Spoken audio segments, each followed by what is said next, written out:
Subscribe to Sonic Octaves Kids channel and press the bell icon to watch new cartoon videos.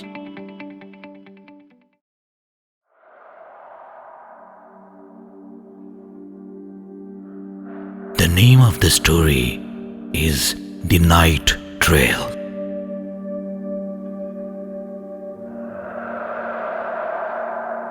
Hello friends, my name is Neil. Today I am going to tell you about an incident which happened with me when I was 11 years old. That incident changed my life forever. I used to stay in a town adjacent to a dense forest.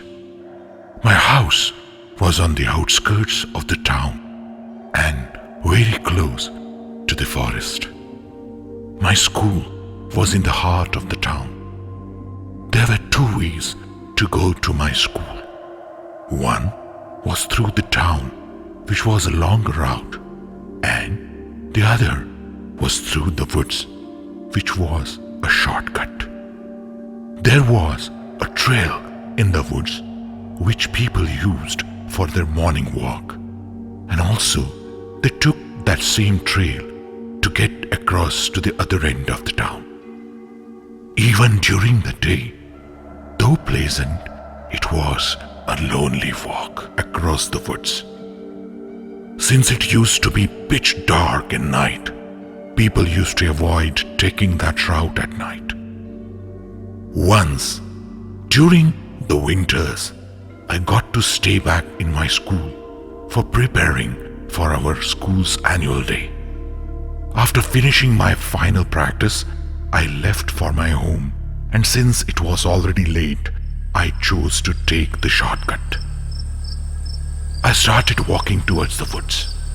During the winters, the days are shorter and the nights are longer, due to which it had already started getting dark, and my heart started throbbing as I got closer to the woods.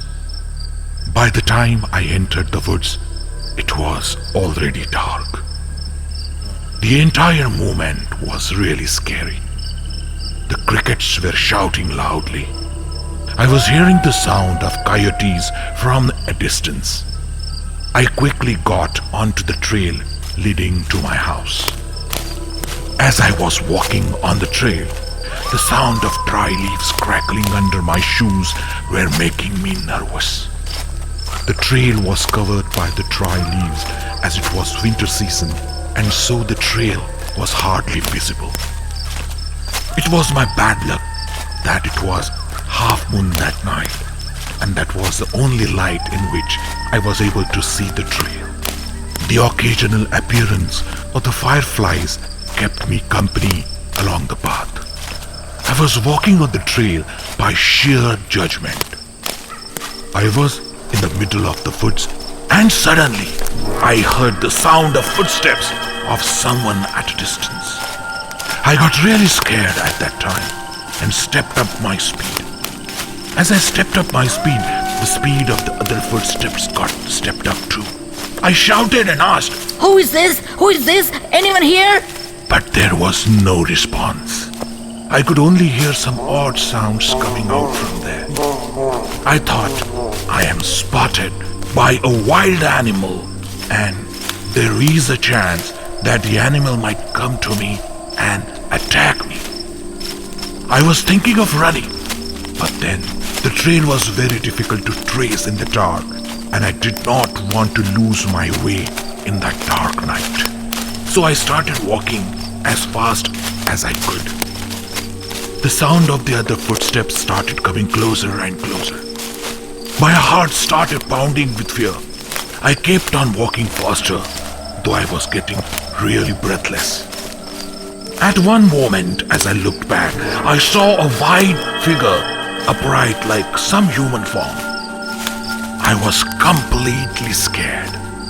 I had heard the ghost stories, but always believed that ghosts did not exist. But there I was, in the middle of the woods, in the dark, with this human-like figure in a white robe. For a moment I thought, I will never reach my home. I really did not know what to do at that point in time. I kept on asking, Is there anyone there?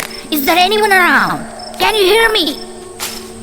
but there was no response from other end, and except the odd sound and the sound of the footsteps. Suddenly, I slipped and I fell down. I was badly wounded. I thought that the white ghost is going to catch me. But then, I did not lose my courage. I somehow got up and kept on walking towards my home. Finally, I could see the lights at some distance. I was happy that soon I will be exiting the woods. At last, I came out of the woods and took the tar road which passed by my house. I could see my house at a distance.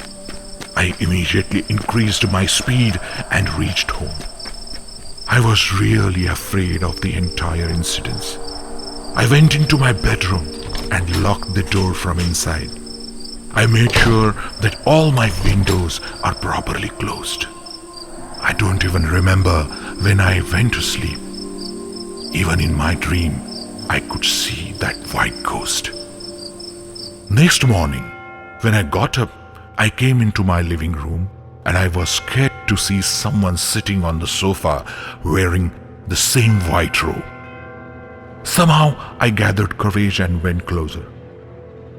I was surprised to see that the person in the white robe was Father Francis, who was a priest in the church near my home. Father Francis called me near him and he patted my back and said, "Well done, my child. Yesterday you showed good courage and you fought your battle very well." I wondered how Father Francis knew about this incident, because I had not shared that incident with anyone yet. I asked Father Francis out of curiosity, Father, how did you come to know about this incident? "My child, yesterday I was the only one who was walking behind you. I knew you were scared, so I was trying to come close to you, but you were walking really fast. I even saw you had fallen down and you were badly wounded. So that's the reason I started coming to you faster to see you that time. But then you got up and vanished into the woods. I hope you're feeling better now." I was relieved when I came to know that there was no ghost following me that night. But then I asked him, But Father, if you were the one following me, then why didn't you answer me when I was shouting in the woods? Father said, "My child, I had a mouth infection and I had been to the town to see the dentist. The doctor had given me anesthesia around my jaw to subside my pain, due to which I was not really able to speak. My child, I'm so proud of you for the courage you showed yesterday. You were so brave, even after knowing that there was someone following you. I saw you were very scared, but you did not panic. You were alert and courageously kept on walking your path. Staying calm in the face of potential danger and being mindful is what everyone needs to do. And I'm glad at such a young age you showed that quality. It takes a lot of courage and a very sharp mind to do such a thing." That night really changed my life as I learned an important lesson of facing my own fears, a lesson which was really helpful for rest of my life. I hope my story inspires you too.